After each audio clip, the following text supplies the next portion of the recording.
What if I told you that a president once banned Christmas trees from the White House?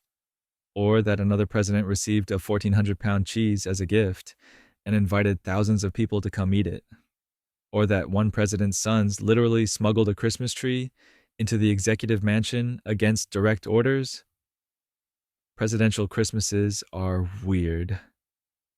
They're this fascinating collision between history's most powerful office and humanity's most intimate holiday. Public duty meets private grief. Political theater meets genuine family joy. And over 2 centuries, every single president has had to figure out how to celebrate Christmas while the entire nation watches. So tonight, we're going to explore the Christmas traditions of every US president from George Washington to Joe Biden. The trees, the tragedies, the innovations, the moments of surprising tenderness in the middle of wars and scandals and constitutional crises. Get comfortable, adjust your pillow, and let's talk about how 45 different men tried to celebrate the most wonderful time of the year while carrying the weight of leading a nation. Starting with a man who just really, really liked having house guests.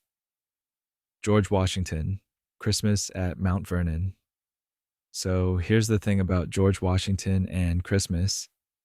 You know him as the father of the country, the guy who couldn't tell a lie, the one on the dollar bill you're probably spending tomorrow on coffee.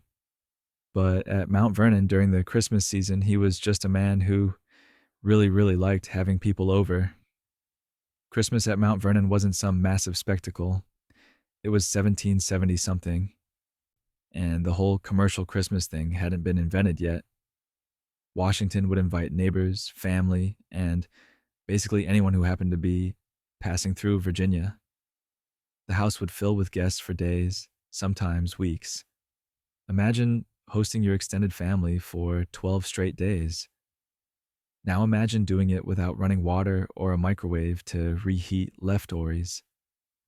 The celebrations were quiet by our standards. There'd be dancing in the evenings, card games, and plenty of food. Martha Washington would oversee elaborate meals featuring roasted meats, puddings, and plenty of alcohol because, let's be honest, that's how you survived winter in colonial Virginia. George himself wasn't particularly religious about Christmas, but he appreciated the hospitality tradition. He'd make his rounds. Being gracious and presidential before that was even really his job. One of the more touching details, Washington often reflected during the holiday season. After the Revolutionary War, Christmas took on a deeper meaning for him.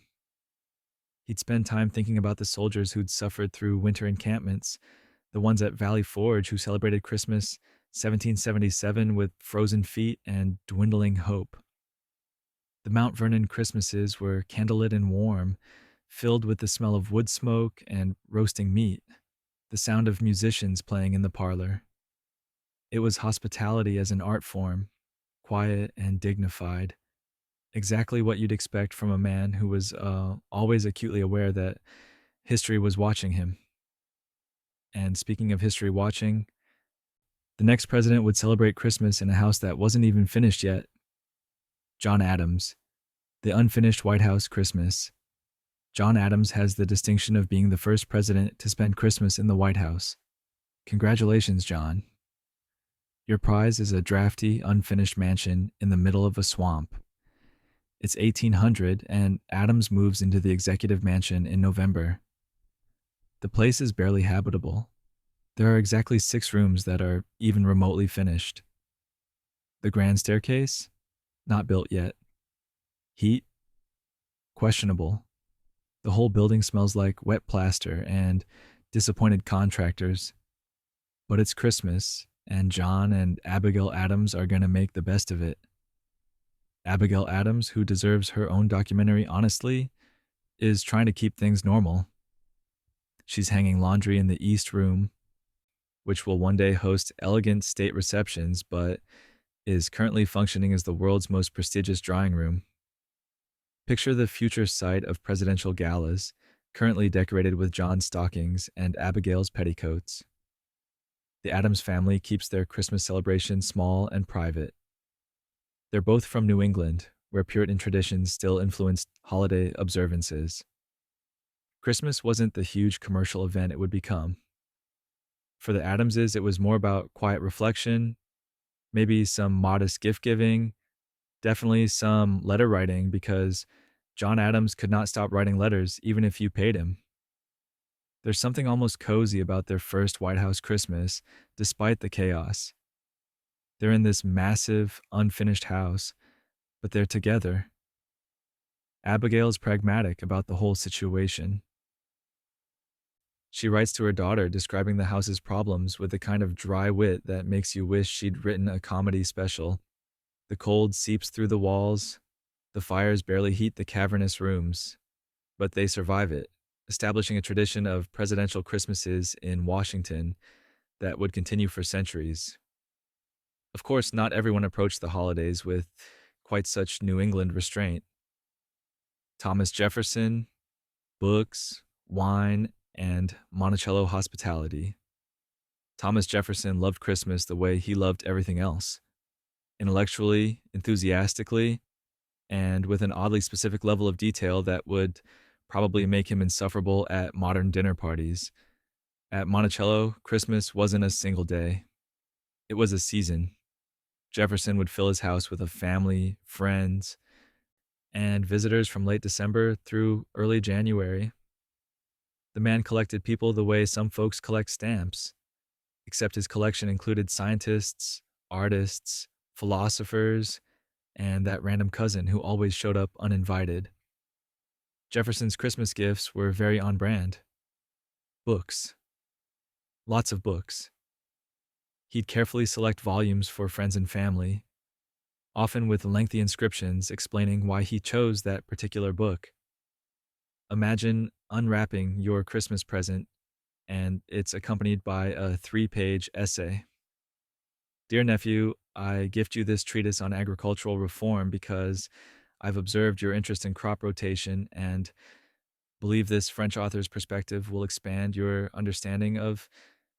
You get the idea. The Monticello celebrations featured elaborate meals because Jefferson was basically the original foodie. He'd serve French wines from his extensive cellar, dishes inspired by his time in Paris, ice cream made in special molds.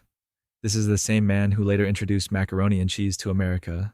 So, the Christmas dinner spread was interesting. Music filled the house. Jefferson played violin, and he'd organize small concerts in the parlor. There's something charming about imagining the author of the Declaration of Independence, now in his 60s, playing Christmas music with his grandchildren while the fireplace crackled and the smell of roasting meats drifted from the kitchen. He approached Christmas with the same curiosity he brought to everything, as another opportunity to gather people, share knowledge, create warmth. It was hospitality as philosophy, celebration as community building. But not every president had the resources or the temperament for such elaborate entertaining. James Madison. Simple pleasures at Montpelier. James Madison was short, quiet, and preferred his Christmases exactly the way he preferred most things: small, manageable, and free from excessive drama. At Montpelier, his Virginia plantation, Christmas was an intimate affair.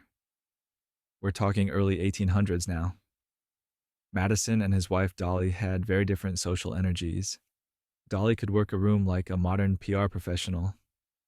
She'd later become famous for her White House parties, her strategic political networking, her ability to remember everyone's name and their children's names, and probably their pets' names too.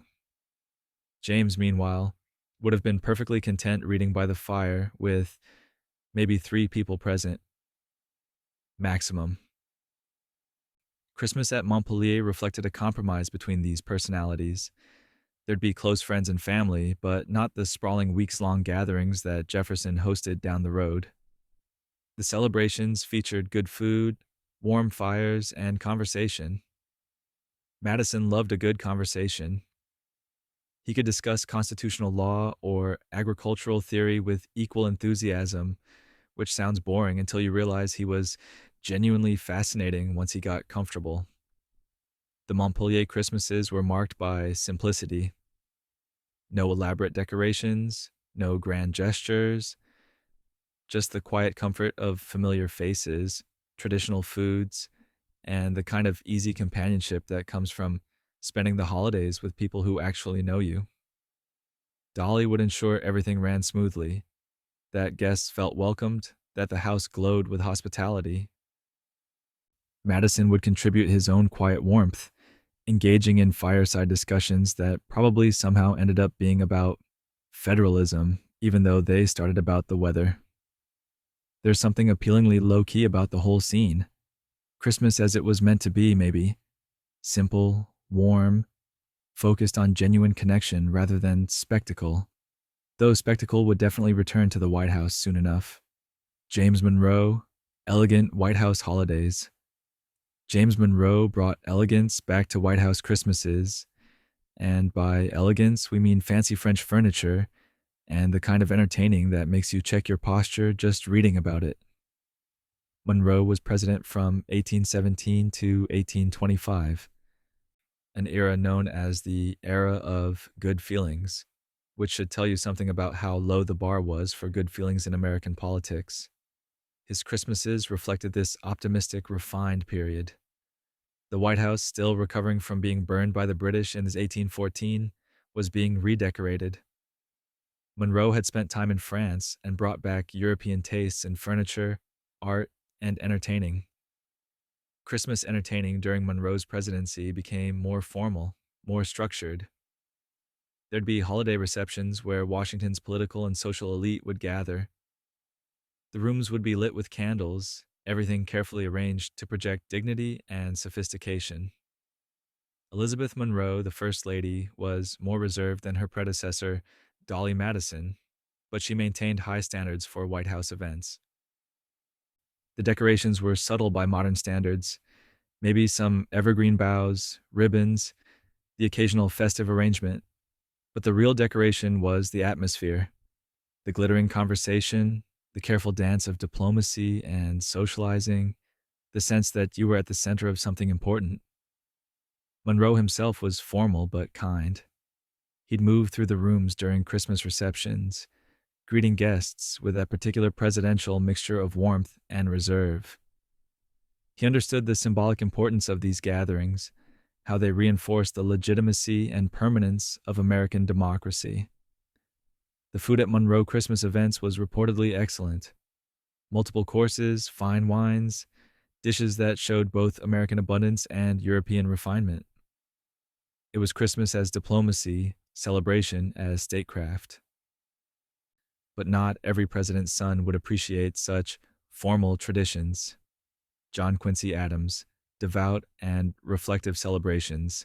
John Quincy Adams spent Christmas the way he spent most things, seriously, thoughtfully, and with a level of self-reflection that would make a modern therapist either proud or exhausted. Adams was deeply religious. Christmas for him wasn't about parties or politics. It was about faith, family, and contemplation. He'd attend church services on Christmas Day, often writing in his diary afterward about the sermon, about his own spiritual state, about whether he was living up to his principles. The man kept a diary for basically his entire life, so we know exactly how he felt about everything, including Christmas, in sometimes uncomfortable detail. His White House Christmases, from 1825 to 1829, were quieter than Monroe's elegant affairs. There'd be family gatherings, modest meals, gift exchanges focused on meaningful rather than expensive items. Adams would read scripture, discuss theology, use the holiday as an opportunity for moral reflection. This wasn't joyless, exactly. Adams loved his family, enjoyed good conversation, appreciated the warmth of the season. But there was always that Puritan streak running through everything. That sense that celebration needed to be balanced with seriousness and self-examination. His wife, Louisa Catherine Adams, shared his religious devotion but brought more warmth to the proceedings. She'd organize small musical performances, Adams himself would sometimes play billiards with guests, one of his few recreational indulgences. But the overall tone remained subdued, contemplative. Christmas Day often found Adams walking alone, thinking about the past year, about his responsibilities, about mortality and legacy.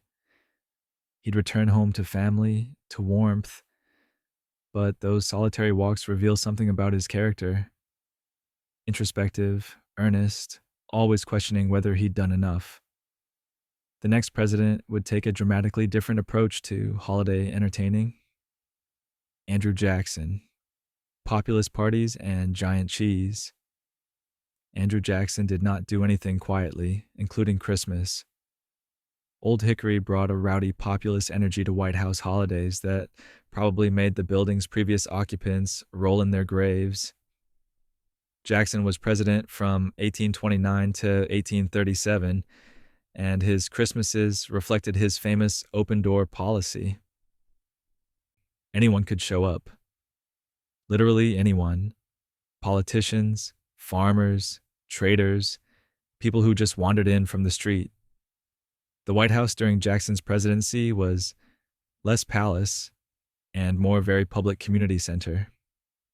The most famous Jackson holiday story isn't technically Christmas, but it captures his entertaining style perfectly. In 1837, toward the end of his presidency, Jackson held a reception and served a massive 1,400-pound cheese. It was a gift, and Jackson decided to share it with the people. He announced an open house, and thousands showed up. They devoured the cheese in 2 hours, grinding chunks of it into the carpets, leaving the White House smelling like a dairy explosion for weeks. His actual Christmas celebrations were similarly lively. The house would fill with visitors. There'd be music, dancing, drinking. Jackson himself, despite his age and declining health, would hold court, telling stories from his military days, arguing politics, charming and intimidating people in equal measure. Emily Donaldson, his niece, who served as White House hostess after his wife Rachel's death, tried to bring some order to these events. She'd organize the food, manage the crowds, attempt to prevent total chaos, with mixed success. What made Jackson's Christmases distinct was their democratic energy. Rich and poor, connected and random, all mixing together in the executive mansion. It was messy, loud, and very American. The next president would long for something considerably more refined. Martin Van Buren, Dutch-inspired refinement. Martin Van Buren wanted desperately to be sophisticated, which is relatable, but also made his Christmases feel like they were trying just a little too hard. Van Buren served from 1837 to 1841. He was our first president actually born as an American citizen from Kinderhook, New York, where his family had Dutch roots. He tried to bring some of that Dutch heritage to White House entertaining, including during the Christmas season. His holiday dinners featured refined dishes, some with Dutch influences. Think rich, carefully prepared meals served with deliberate elegance. Van Buren cared about presentation, about creating the right atmosphere. He'd imported fancy furniture, hired French chefs, wanted everything to project cultured sophistication. The problem was that this was expensive, and America was heading into economic depression. Van Buren's refined taste looked increasingly out of touch as regular people struggled. His opponents called him Martin Van Ruin and criticized his fancy White House entertaining while families went hungry. It's hard to enjoy your Dutch-inspired Christmas feast when you're being roasted in the press for being an out-of-touch elitist. The Christmas celebrations themselves were nice, probably. Well-prepared food, good wine, interesting conversation. Van Buren was intelligent and cultured. But there's a sad undercurrent to these gatherings. A president trying to prove his sophistication while his political support crumbled. He didn't win re-election. His carefully curated image, his refined entertaining, his Dutch-inspired Christmas dinners couldn't overcome the perception that he was disconnected from ordinary Americans. which makes the next president's frontier background particularly significant. William Henry Harrison, brief presidency, frontier memories. William Henry Harrison barely got to experience a White House Christmas because he barely got to experience being president. He served 31 days before dying, making him the shortest tenured president in American history. But before that disaster, Harrison had plenty of Christmas memories from his earlier life. Harrison came from frontier Virginia aristocracy, serving as governor of Indiana Territory starting in 1800. His Christmases there were frontier affairs, simpler than what he grew up with, but warm and community-focused.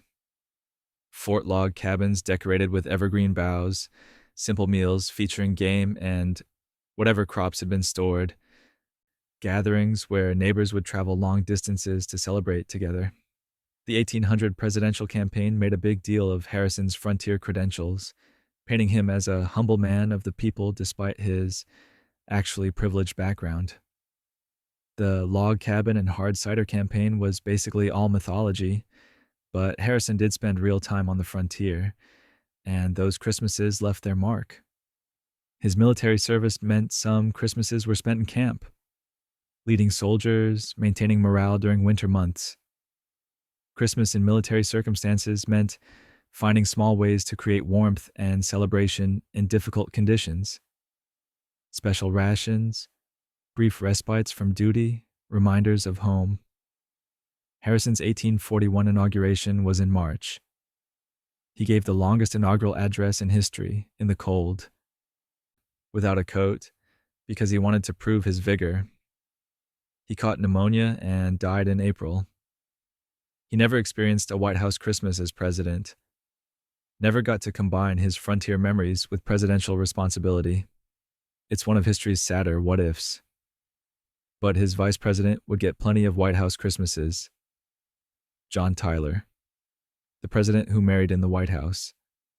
John Tyler became president by accident after Harrison died, and his Christmases at the White House became unexpectedly festive, particularly after he did something unprecedented. He got married in the executive mansion. Tyler's first wife, Letitia, died in 1842. By 1844, he was courting Julia Gardner, who was 30 years younger than him. They married in June 1844 in a private New York ceremony, but they treated the White House like newlyweds, bringing fresh energy to the residence. That first Christmas as a married couple, December 1844, the White House came alive. Julia was young, social, and loved entertaining. She organized elaborate receptions, filled the rooms with guests, brought music and dancing back to the executive mansion. Tyler, despite being in his 50s and often exhausted by political battles, seemed rejuvenated. The holiday gatherings featured Virginia ham, roasted turkey, elaborate desserts. Julia would wear fashionable gowns, greet guests with genuine warmth, make everyone feel welcome. She brought a European sense of style to White House entertaining, having traveled extensively. Tyler himself had a large family from his first marriage. Christmas meant coordinating children of varying ages, managing family dynamics, trying to blend his previous life with his new one. It was complicated in that very human way that makes historical figures feel suddenly relatable. The celebrations were warm but tinged with the knowledge that Tyler was politically unpopular, serving out a term that wasn't technically his, unable to accomplish much of his agenda. But at Christmas, surrounded by family and the warmth Julia created, maybe that mattered less. The next president would bring much less joy to the holiday season. James K. Polk, Christmas under the weight of work. James K. Polk worked himself to death, which isn't a metaphor. He served as president from 1845 to 1849, worked relentlessly, refused to run for a second term, and died 3 months after leaving office at age 53. Christmas didn't slow him down much. Polk was obsessive about his presidential duties. He'd work 12 to 14-hour days, micromanage everything, barely delegate. His diary entries from Christmas days read like regular workday entries: meetings attended, decisions made, paperwork completed. The man couldn't turn it off. His wife, Sarah, was equally serious. She was deeply Presbyterian, and while she wasn't joyless, she brought a certain soberness to White House entertaining. Christmas celebrations during the Polk administration were modest. There'd be small dinners with close associates, brief receptions, but nothing too elaborate. Sarah had banned dancing at White House events, which probably didn't make Christmas parties any livelier. The holiday meals were fine but unremarkable. Traditional dishes, nothing fancy. Polk's health was increasingly concerning, though he ignored the warning signs. He'd sometimes have to excuse himself from Christmas gatherings due to stomach problems or exhaustion, only to return to his office to work. There's something almost tragic about Polk's Christmases, opportunities for rest and celebration that he couldn't or wouldn't take. He achieved his presidential goals, expanding American territory, fulfilling his campaign promises. But at what cost? Christmas days spent working, barely pausing to acknowledge the season, burning himself out. His work ethic was admirable. His inability to rest was destructive. Those modest Polk Christmases feel heavy with unspoken exhaustion. The next president would bring military simplicity to the holiday season. Zachary Taylor, military influence celebrations. Zachary Taylor spent 40 years in the military before becoming president in 1849, and you could see that military background in everything he did, including Christmas. Taylor's Christmases as a career officer were simple, practical affairs. When you're stationed at remote frontier posts, Christmas means making do with what you have. Modest meals, small gifts, finding ways to create warmth and celebration in harsh conditions. Taylor spent Christmas in military camps, at isolated forts, away from family for long stretches. Those experiences shaped his approach to the holiday. As president, Taylor kept Christmas celebrations relatively low-key. His wife, Margaret, wasn't interested in elaborate White House entertaining. Having spent decades as a military wife managing households in difficult circumstances, she preferred simple, family-focused gatherings. The Taylor family was close. Their daughter married Jefferson Davis, who would later lead the Confederacy, though nobody knew that particular nightmare was coming yet. Christmas gatherings would include family, close friends, military colleagues. The conversation probably drifted toward military matters, as it often did with career soldiers. Taylor himself was straightforward and unpretentious. No fancy decorations, no elaborate menus. Just solid food, warm fires, honest conversation.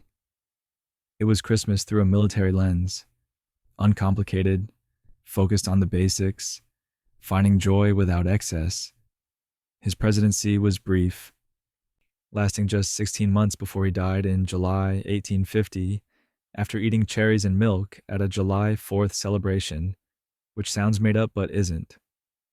So he only experienced one White House Christmas, but he made it count in his own understated way. The next president would establish a different kind of tradition. Millard Fillmore, Books and Quiet Reflection.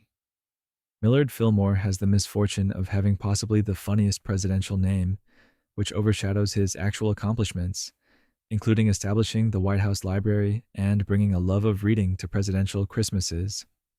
Fillmore became president after Taylor's death in 1850. He served until 1853.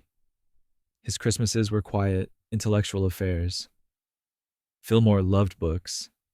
He'd grown up poor in New York, mostly self-educated, and maintained a deep respect for learning throughout his life. One of his significant contributions was establishing the first permanent White House library. Before Fillmore, there was no official collection, no dedicated library space. He changed that, creating a room where future presidents and residents could read, study, and think. Christmas became associated with reading traditions in the Fillmore White House. The family would exchange books as gifts. Fillmore would spend Christmas mornings reading, enjoying the quiet before any social obligations. His wife Abigail shared his love of learning, and together they made the White House feel more intellectual, more focused on ideas and education. Holiday gatherings were small and tasteful, good conversation, modest meals, no excessive drinking or rowdy behavior. It was the kind of Christmas where you'd find guests discussing literature or politics in small groups, where the highlight might be someone reading aloud from a new book. There's something sweetly nerdy about the Fillmore Christmases. They weren't flashy or memorable in obvious ways, but they established traditions around reading and learning that would influence future administrations. Christmas as a time for quiet reflection, for books, for intellectual engagement. The next president would experience Christmas in much darker circumstances. Franklin Pierce, Mourning and Melancholy. Franklin Pierce's Christmases as president were devastated by tragedy, and there's no light way to discuss this. 2 months before his inauguration in 1853, Pierce and his wife Jane watched their 11-year-old son die in a train accident. They were all traveling together when the train derailed. Pierce and Jane survived with minor injuries. Their son Benjamin didn't. Jane Pierce believed the accident was divine punishment, that God had taken their son so Franklin could focus on being president without distraction, which is possibly the most devastating interpretation of tragedy imaginable. She spent most of her White House years in mourning, often in her room, writing letters to her dead child. Christmas in the Pierce White House was somber. How could it not be? The holiday that's supposed to celebrate family and children when you've just lost your child becomes unbearable. The White House held minimal celebrations. There were official duties that couldn't be avoided, but the personal joy was gone. Pierce himself turned increasingly to alcohol. His presidency was marked by depression, by decisions he'd later regret, by the weight of grief he couldn't escape. Christmas days probably felt especially cruel. Forced cheer everywhere, while he and Jane privately suffered. They'd lost 2 other children earlier in life. Benjamin was their last surviving child, and then he was gone too. The Pierce Christmases weren't celebrations. They were endurance tests, days to survive until January. It's heartbreaking. Sometimes history isn't fascinating or ironic. Sometimes it's just sad. The next president's niece would try to bring some light back to the White House during the holidays. James Buchanan, Harriet Lane's elegant hosting. James Buchanan was the only bachelor president, which meant he needed someone to serve as White House hostess. Enter his niece, Harriet Lane, who became one of the most successful hostesses in the White House history and brought genuine joy back to presidential Christmases. Buchanan served from 1857 to 1861, basically the worst possible time to be president, as the country collapsed toward civil war. But Harriet Lane, in her 20s and beautiful and charming, managed to create pockets of warmth and elegance even as everything fell apart. Her Christmas parties were well attended, carefully planned, socially important. She had a gift for making people feel welcome, for smoothing over political tensions through gracious hospitality. The White House during the holidays would glow with candlelight, feature elaborate decorations, offer exceptional food and wine. Lane understood fashion, understood social dynamics, understood how to use entertaining as soft diplomacy. She'd move through Christmas receptions, greeting guests, remembering details about their families, making everyone feel noticed and valued. Politicians who hated each other would be civil at Harriet Lane's Christmas parties because nobody wanted to disappoint her. Buchanan himself was increasingly stressed as his presidency deteriorated. Southern states were preparing to secede. Violence was erupting. Christmas 1860, his last as president, must have felt apocalyptic, maintaining holiday traditions while the country literally came apart. But Harriet kept hosting, kept creating moments of beauty and civilization. Her Christmas parties became almost defiant acts, insisting on grace and hospitality even as everything crumbled. It was impressive and sad simultaneously. Elegant Christmas celebrations shadowed by approaching war, and that war would completely transform how the next president experienced the holidays. Abraham Lincoln. Christmas. During the war, Abraham Lincoln experienced 4 Christmases as president, from 1861 through 1864, and every single one was overshadowed by the Civil War. Imagine trying to celebrate anything while the country tears itself apart and hundreds of thousands of young men die in fields you'll later have to visit and dedicate. The Lincoln family tried to maintain some normalcy for their children, especially during those early war years. There'd be small gifts, modest decorations, attempts at creating holiday cheer in a White House that increasingly felt like a fortress under siege. Mary Todd Lincoln would organize small gatherings, but the guest lists were complicated by politics, by grief, by the constant awareness that families across the nation were suffering. Christmas 1862 was particularly difficult. The Battle of Fredericksburg had just ended days earlier with devastating Union losses. Thousands dead, wounded, dying in field hospitals. Lincoln spent part of Christmas Day writing letters to bereaved families, his tall frame hunched over his desk, trying to find words of comfort when there probably weren't any adequate words.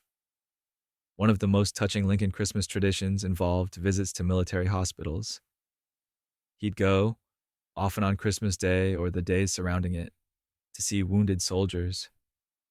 He'd shake hands with men missing limbs, talk with boys dying of infections, offer whatever comfort his presence could provide.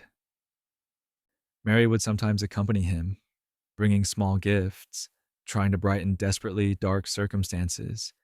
Their own family grief made these Christmases even harder. They'd lost their son Willie in 1862 to typhoid fever. Christmas without him must have been nearly unbearable. The White House held fewer social events after Willie's death. The celebrations became more private, more subdued, more about surviving the day than celebrating it. Lincoln himself found Christmas meaningful as a symbol of hope and renewal, which probably felt ironic given the circumstances. In his Christmas letters, he'd write about better days ahead, about the importance of preserving the Union, about faith that the nation would survive this trial. Whether he actually believed it some days is anybody's guess. His last Christmas, 1864, came as the war was finally turning. Sherman had taken Atlanta. The end was in sight. But Lincoln was exhausted, aged beyond his years, carrying the weight of all those deaths. The next president would use Christmas for a different kind of healing. Andrew Johnson, pardons and symbolic gestures. Andrew Johnson became president after Lincoln's assassination in April 1865, inheriting a broken country trying to figure out how to put itself back together. His approach to Christmas revealed his complicated attempts at reconciliation and his equally complicated failures at pretty much everything else. Johnson started using Christmas as a time for presidential pardons, particularly for former Confederate officials and soldiers. It was symbolic timing. Christmas, the season of forgiveness and redemption, seemed appropriate for acts of clemency. Throughout his presidency from 1865 to 1869, he'd announced pardons around the holidays, trying to signal that the nation could move forward, that old enemies could be forgiven. The problem was that Johnson's idea of reconciliation often meant being too lenient on former Confederates while doing too little for freed slaves. His Christmas pardons were controversial. Many saw them as betraying the Union cause, as letting traitors off too easily. Others appreciated the gesture toward healing, even if the execution was flawed. The White House Christmas celebrations during Johnson's presidency were awkward affairs. He wasn't particularly social, didn't enjoy elaborate entertaining, and was increasingly embattled politically. His daughter Martha Patterson served as White House hostess and tried to maintain some traditional holiday hospitality, but the atmosphere was tense. You can't really have a jolly Christmas party when Congress is preparing to impeach the president. Johnson did maintain some simple holiday traditions. There'd be a Christmas dinner, modest decorations, small gatherings of loyalists and family, but the joy felt forced. The nation was still processing trauma, still dealing with the massive challenges of Reconstruction, still figuring out what it meant to be the United States again. His Christmas pardons, whatever their motivation, established a precedent. Future presidents would use Christmas as a time for clemency, for symbolic gestures of mercy and renewal. Johnson's specific pardons remained controversial, but the tradition stuck. The next president would give America something more concrete to celebrate during the holidays: Ulysses S. Grant, making Christmas official. Ulysses S. Grant did something on June 26, 1870, that changed American Christmases forever. He signed legislation making Christmas a federal holiday. Finally, official recognition that this day, celebrated privately for centuries, deserved legal acknowledgement. Before Grant's signature, Christmas wasn't a federal holiday. Some states recognized it, some didn't. Federal employees worked. It was this weird patchwork situation where whether you got Christmas off depended on where you lived and who employed you. Grant, working with Congress, fixed that. The timing's interesting. This was during Reconstruction, when the country was still healing from the Civil War. Making Christmas a federal holiday was partly practical, but also symbolic, creating shared national traditions, giving everyone a common day of celebration, building unity through the holiday recognition. It was soft nation-building through calendar reform. Grant's own White House Christmases were warm, family-focused affairs. He and Julia had 4 children, and Grant was a devoted father, despite his complicated reputation as a drinker and his mixed success as a president.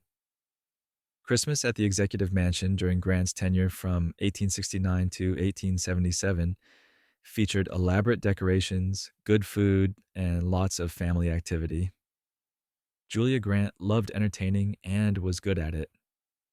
She'd organize Christmas receptions that brought together Washington society, military veterans, politicians, and regular citizens.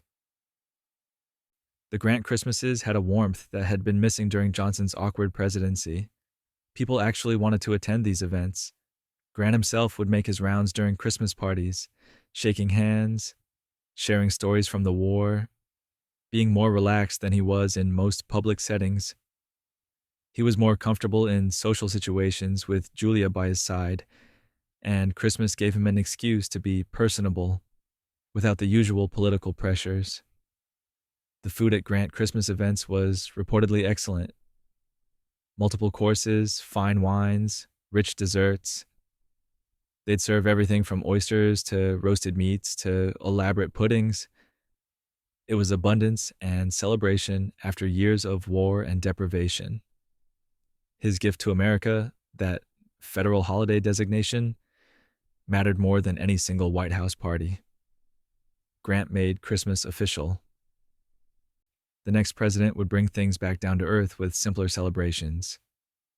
Rutherford B. Hayes, parlor games, and temperance.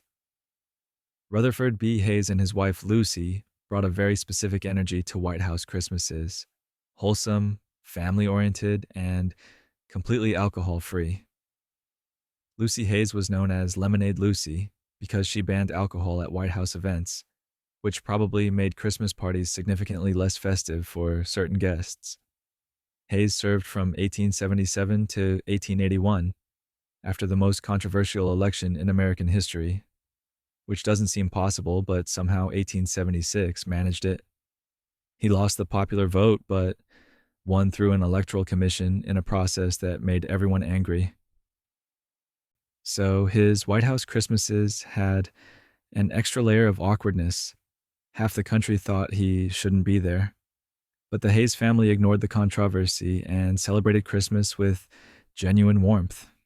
They had 5 children, and the White House came alive with kid energy during the holidays. There'd be parlor games, charades, blind man's bluff, word games. The family would gather in the blue room or the red room and just play games together, which sounds quaint until you realize how rare it was for presidents to prioritize simple family time. Lucy Hayes would organize carol singing. The family would gather around the piano and sing Christmas hymns and traditional songs. No alcohol, but plenty of music and laughter. They'd decorate with evergreen boughs and holly, keeping things traditional but not excessive. Hayes himself genuinely enjoyed these simple celebrations. He'd participate in the games, sing along with the carols, act like a regular father rather than the President of the United States. There's something touching about his commitment to normal family life despite the abnormal circumstances of his presidency. The Christmas dinners featured excellent food, even without wine. Roasted turkey, ham, multiple side dishes, elaborate desserts. You didn't need alcohol to make a feast festive. The conversation was lively, the atmosphere warm. Guests who came expecting a boring dry event often left pleasantly surprised. Their approach to Christmas reflected their broader values: family, faith, temperance, simple pleasures. It wasn't exciting in an obvious way, but it was genuine. The Hayes Christmases were honest celebrations in a city that often valued appearance over authenticity. The next president would have even less time to establish holiday traditions. James Garfield, reading aloud by firelight. James Garfield loved reading aloud, loved books, loved bringing his family together for shared stories. His Christmas tradition of reading to his children by the fireplace was one of his great joys, which makes his assassination even more tragic because he barely got to be president at all. Garfield was inaugurated in March 1881. He was shot in July and died in September. He served less than 7 months, never experiencing a Christmas as president. But his earlier Christmases, during his years as a congressman and before, revealed his character and his priorities. The Garfield family Christmas celebrations centered around literature. James would select books to read aloud, often classics or adventure stories, gathering his children around the fire on Christmas evening. His wife, Lucretia, shared his love of reading, and together they made books central to their family culture. Christmas morning would start with gift exchanges, modest but meaningful presents, then church services because the Garfields took their faith seriously, then a big family dinner with traditional foods, and then, as evening approached, the reading would begin. Garfield had a good voice for reading aloud, dramatic without being over the top, expressive enough to make stories come alive. His children remembered these Christmas readings for the rest of their lives. In a world before radio or television or podcasts or audiobooks, having someone skilled at reading aloud was genuine entertainment. Garfield would do different voices for different characters, pause for emphasis, make the stories feel immediate and real. He approached Christmas with the same intellectual enthusiasm he brought to everything. He'd studied classical languages, served in the Civil War, taught school, practiced law. He was genuinely smart and genuinely kind, which is a rare combination. His assassination robbed the country of what might have been an excellent presidency. His Christmases, had he lived, would probably have featured those same reading traditions, that same emphasis on family and learning brought him to the White House. Instead, Chester Arthur inherited the job and brought a very different style to everything, including the holidays. Chester A. Arthur, Victorian elegance and style. Chester Arthur was possibly the most stylish president in American history, which sounds like faint praise until you see the photos and realize the man actually understood fashion. His White House Christmases from 1881 to 1885 were exercises in Victorian elegance. Arthur became president after Garfield died, and nobody expected much from him. He'd been a political appointee, part of the spoils system, seemingly unqualified. But he surprised everyone by being a reasonably competent president and an exceptional host. Christmas at the Arthur White House was an aesthetic experience. He completely redecorated the executive mansion when he moved in, getting rid of furniture he considered ugly or outdated, bringing in pieces that met his exacting standards. Christmas decorations followed the same principle. Everything had to be beautiful, tasteful, coordinated. We're talking Victorian Christmas at its peak. Elaborate wreaths, carefully arranged evergreen boughs, ribbons in complementary colors, table settings that looked like art installations. Arthur was a widower. His wife had died shortly before he became president. His sister, Mary Arthur McElroy, served as White House hostess, and together they created Christmas events that Washington society actually wanted to attend. The decorations were stunning, the food was excellent, the guest lists were carefully curated. The Christmas receptions featured fashion as spectacle. Arthur himself would wear impeccably tailored suits. Guests would dress in their finest, knowing they'd be judged on their appearance. It was Victorian Christmas as performance art, beautiful and slightly exhausting. But there was genuine warmth underneath the style. Arthur missed his wife terribly, especially during the holidays. He'd have fresh flowers placed by her portrait every day. Christmas must have been particularly painful. All this beauty and elegance, but the person he most wanted to share it with was gone. His daughter Nell would visit for Christmas, and those were the moments when the formal facade dropped. Arthur playing with his daughter, laughing, being a father rather than a fashion plate, revealed the real person underneath the carefully maintained image.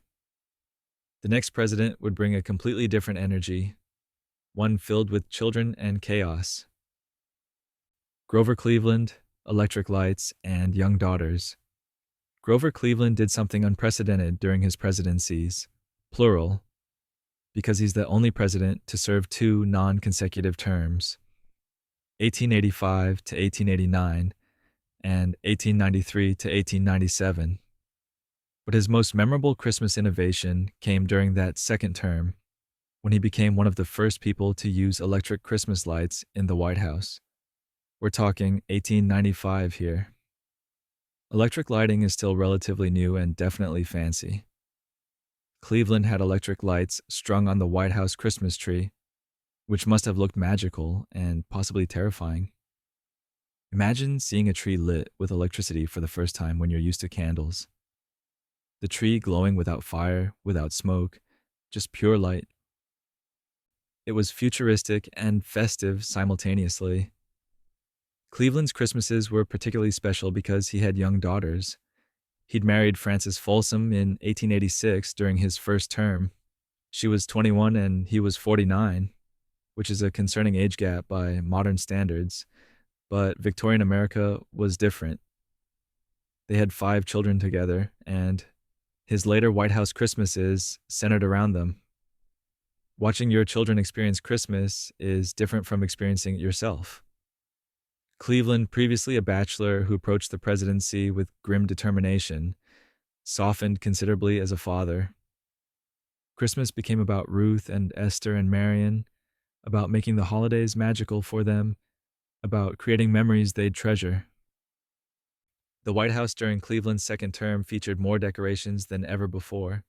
Frances Cleveland was young and energetic and loved entertaining.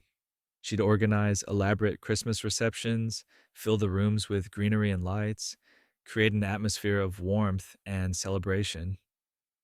The electric tree was the centerpiece, drawing visitors who wanted to see this technological marvel. Cleveland himself would play Santa Claus for his daughters, complete with costume. This dignified, somewhat grumpy president, dressing up in red suit and fake beard to delight his children, is an image that makes him suddenly more human and relatable. The Christmas celebrations in the Cleveland White House balanced public duty with private joy. There were official receptions and state obligations, but also quiet family moments. Children's laughter echoing through the halls. The next president would establish a tradition that endures to this day. Benjamin Harrison, the first indoor White House Christmas tree. Benjamin Harrison put the first Christmas tree inside the White House during the 1889 holiday season, and we need to talk about why this matters and also why it's slightly more complicated than it sounds. Christmas trees were already a thing in America by 1889. German immigrants had brought the tradition over, and it had been growing in popularity throughout the 19th century. Queen Victoria's husband, Prince Albert, had made Christmas trees fashionable in Britain, and Americans copied the trend. But the White House hadn't officially adopted the tradition yet. Harrison, serving from 1889 to 1893, decided to change that. He had the tree set up in the second floor Oval Room, decorated with candles and ornaments. This wasn't some small tabletop tree. This was a proper Christmas tree, tall and full, covered in decorations that were elaborate by 1880s standards. His grandchildren, who lived in the White House with him, went absolutely wild for the tree. Kids ranging from toddler to teenager, all experiencing Christmas in the executive mansion, all convinced this was the best thing that had ever happened. Harrison was a devoted grandfather, and watching them discover the tree on Christmas morning was probably the highlight of his presidency. The tree decorating process became a family event. Caroline Harrison, his wife, would organize it. She was crafty and artistic, making some ornaments by hand, carefully arranging everything.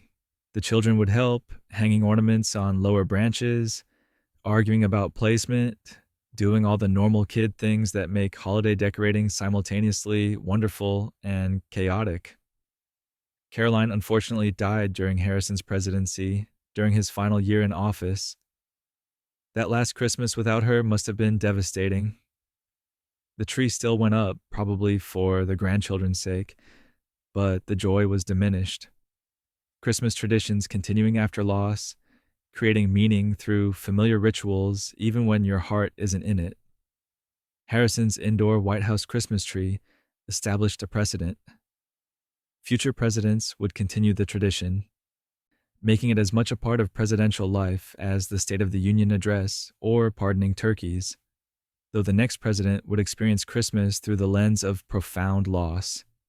William McKinley, Grief and Quiet Celebrations. William McKinley and his wife Ida experienced devastating losses before he became president, and those losses colored every Christmas they spent in the White House from 1897 until his assassination in 1901. They'd lost both their daughters as young children, and the grief never really left them. Their first daughter, Katie, died at 3 years old. Their second daughter, Ida, died at 4 months. This was in the 1870s, and Ida McKinley never fully recovered emotionally or physically. She developed epilepsy, possibly triggered by the grief, and suffered seizures throughout her life. McKinley was devoted to her, attentive and protective in ways that were unusual for men of that era. Christmas in the McKinley White House was quiet and subdued. They'd attend church services on Christmas Day, have small family gatherings, but nothing elaborate or joyful. How do you celebrate a holiday about children when your own children are dead? Every Christmas decoration, every child's laughter from visiting families must have been a painful reminder. McKinley himself maintained public appearances, attended official Christmas events, fulfilled his duties. But privately, the holidays were difficult. He'd sit with Ida during her bad days, hold her hand during seizures, try to make her comfortable when the memories became too overwhelming. They'd exchange gifts, just the two of them. Small, meaningful presents. Nothing extravagant, just tokens of their enduring love. McKinley was gentle with his wife, patient in ways that revealed genuine devotion rather than obligation. The White House staff tried to create some holiday cheer, decorating public rooms, organizing receptions for diplomatic corps and government officials, but the private quarters remained subdued. The McKinleys didn't want elaborate decorations, didn't want children's parties, didn't want reminders of what they'd lost. His assassination in September 1901 meant Ida spent future Christmases as a widow, carrying both the loss of her children and her husband. The McKinley Christmases were marked by grief, by quiet endurance, by love persisting through unspeakable sadness. The next president would bring substantially more energy to the White House, including a very specific stance on Christmas trees. Theodore Roosevelt, the tree ban and rebellious sons. Theodore Roosevelt banned Christmas trees in the White House, which sounds insane until you realize he was an early conservationist who worried about deforestation. Then it still sounds slightly insane, but at least you understand his reasoning. This was around 1902 or 1903 during his first term. Roosevelt served from 1901 to 1909, and his Christmases were loud, chaotic, and filled with children doing absolutely ridiculous things. He had 6 kids, and they treated the White House like a combination playground and zoo. The tree ban was part of his conservation efforts, setting an example about protecting forests, showing Americans that you didn't need to cut down trees for temporary decoration. His sons did not care about this particular example. Archie and Quentin, the youngest boys, decided they needed a Christmas tree regardless of their father's environmental principles. So they got one. They snuck it upstairs, decorated it in secret, and surprised the family on Christmas morning. Roosevelt discovered the tree and was reportedly conflicted. On one hand, his sons had directly disobeyed his explicit ban. On the other hand, their resourcefulness and determination were exactly the kind of qualities he valued. Plus, it was Christmas, and his kids were clearly delighted with themselves. He let them keep the tree.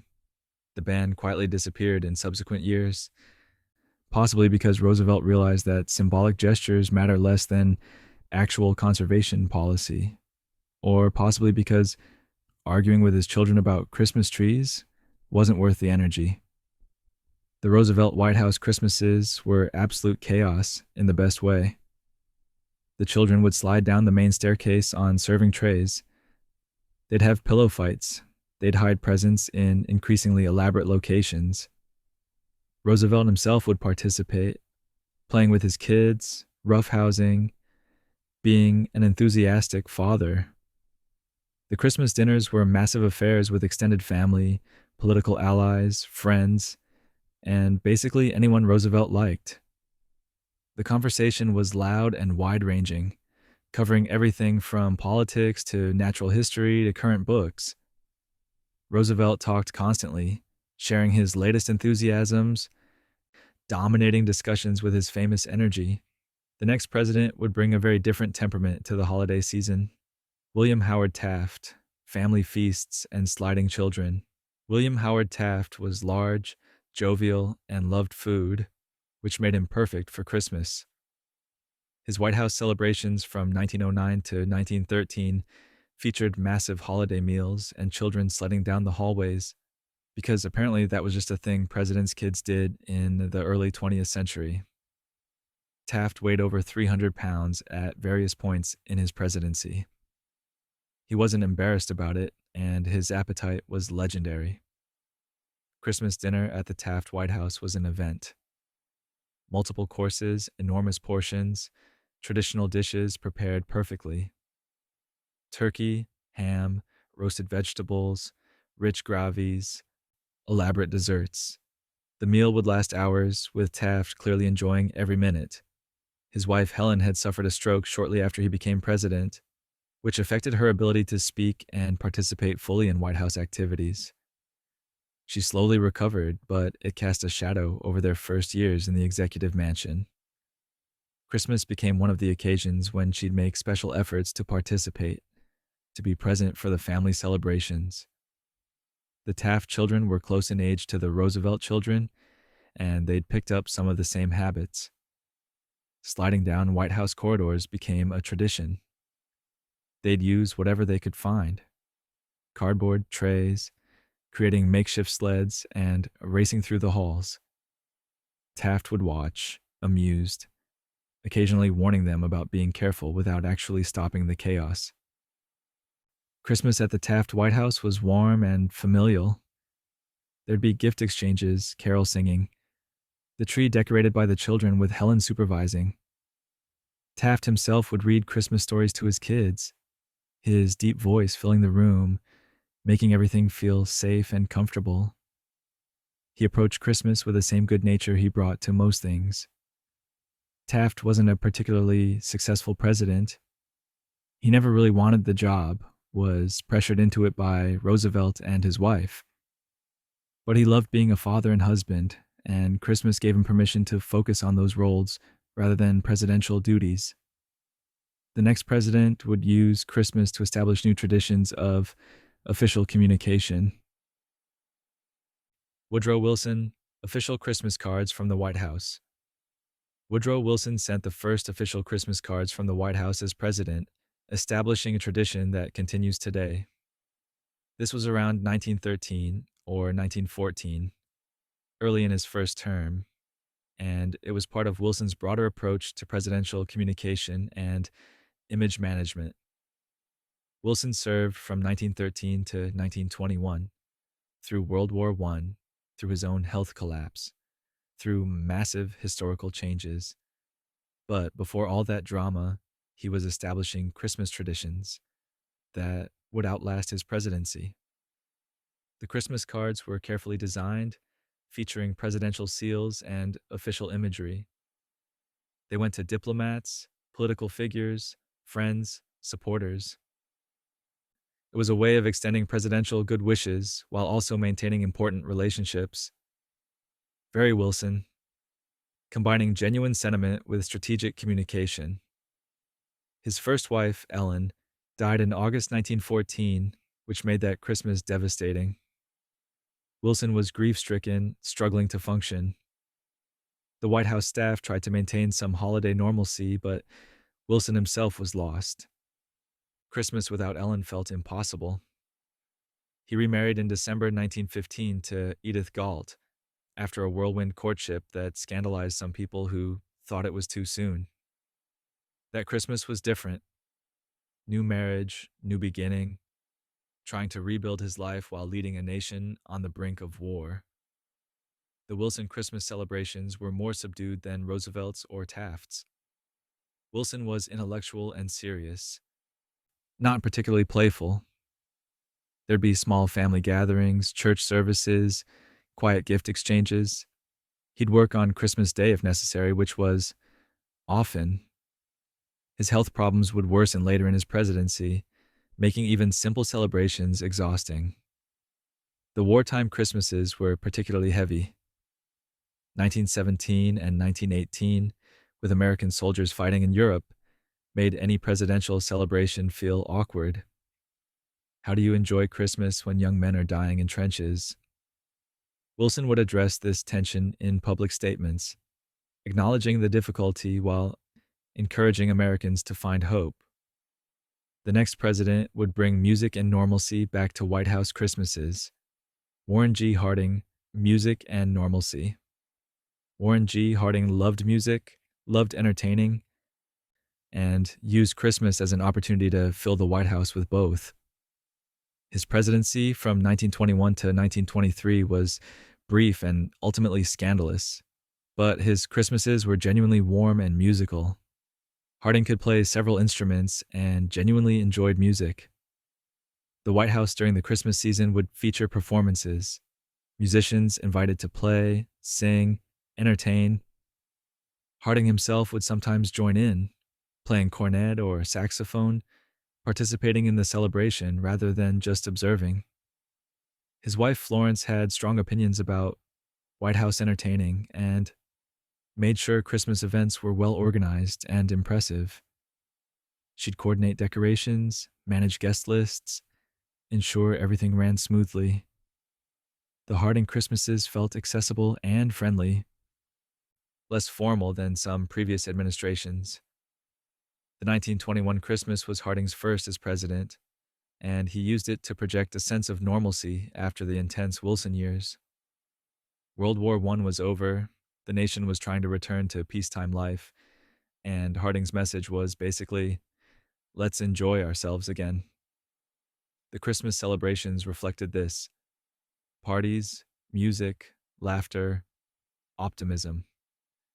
They'd invite regular citizens to White House Christmas events, not just Washington elite. It was democratic in the small d sense, making the executive mansion feel more accessible. Harding would shake hands, chat with visitors, make people feel welcome. Behind the scenes, his administration was increasingly corrupt. The scandals wouldn't fully emerge until after his death, but even during these cheerful Christmases, questionable deals were being made. Friends were being enriched. Ethics were being ignored. The contrast between the public warmth and private corruption is jarring.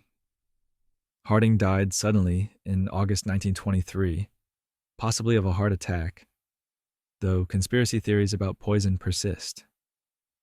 He never knew how tarnished his reputation would become.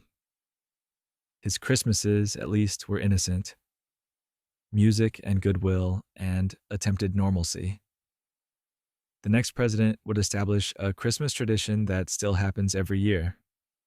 Calvin Coolidge, lighting the national Christmas tree. Calvin Coolidge lit the first national Christmas tree on Christmas Eve 1923, creating a tradition that continues today. This is the big tree on the ellipse near the White House, lit every year by the sitting president, becoming one of the most visible presidential Christmas traditions. Coolidge became president in August 1923 after Harding died. He served until 1929. He was famously quiet, earning the nickname Silent Cal, but he understood the power of symbolic gestures. The national Christmas tree lighting was exactly that, a public ritual bringing Americans together, the president literally illuminating the nation's holiday. That first lighting in 1923 was simpler than modern versions. Fewer lights, smaller crowd, less elaborate ceremony. But Coolidge stood there and flipped the switch, and the tree blazed with light, and people cheered. It was one moment of shared celebration in a complex world. His White House Christmases were quiet and family-focused. Coolidge wasn't particularly social, didn't enjoy elaborate entertaining.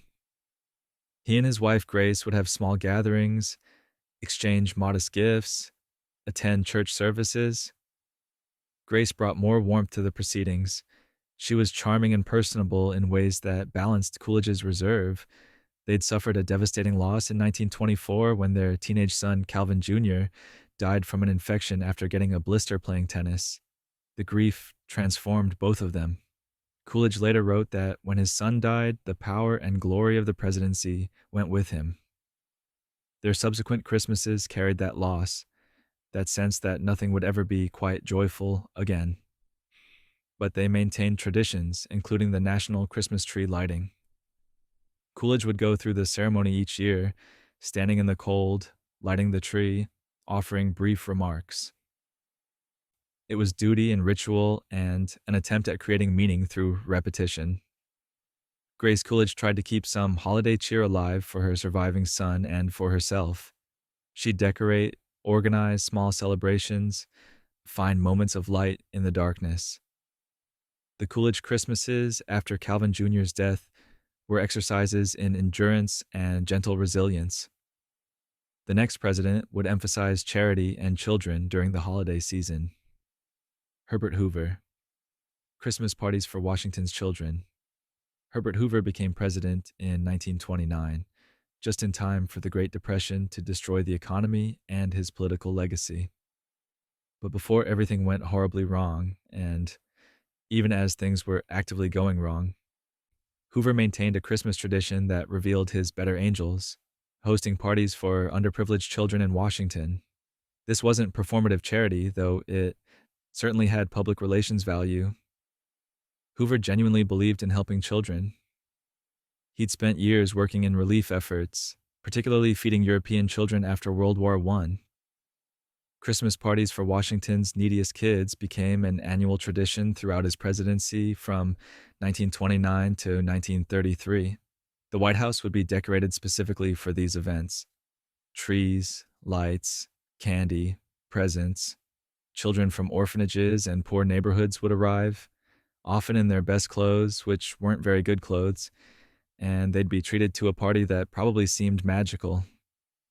Santa Claus would appear, which was likely a staff member in costume, though Hoover himself sometimes participated. There'd be food, games, entertainment, and each child would receive a gift. Lou Henry Hoover, his wife, was instrumental in organizing these events. She was deeply involved in Girl Scouts and various charitable causes. She understood that for many of these children, this White House party might be their only Christmas celebration. So she made sure it was special. Thoughtful gifts, good food, genuine warmth. The 1930 and 1931 Christmases were particularly poignant. The Depression was devastating families nationwide. Unemployment was soaring. People were hungry, desperate, losing hope. Hoover's political opponents were blaming him, fairly or not, for failing to fix the crisis. But these Christmas parties continued, offering brief respite to children who were suffering through circumstances beyond their control. Hoover himself would sometimes attend portions of these events. He wasn't naturally warm or comfortable with public displays of emotion, but he'd make an effort. He'd shake small hands, offer greetings, try to bring some joy to these kids' holidays. It was one of the few times during his presidency when he seemed genuinely relaxed. The private Hoover family Christmases were quieter. He and Lou would exchange gifts, have family dinners, maintain traditions, but the weight of the Depression hung over everything. How do you enjoy Christmas when millions are suffering? The contrast between the children's parties, full of temporary joy, and the broader national suffering must have been almost unbearable. By 1932, Hoover knew he'd likely lose re-election.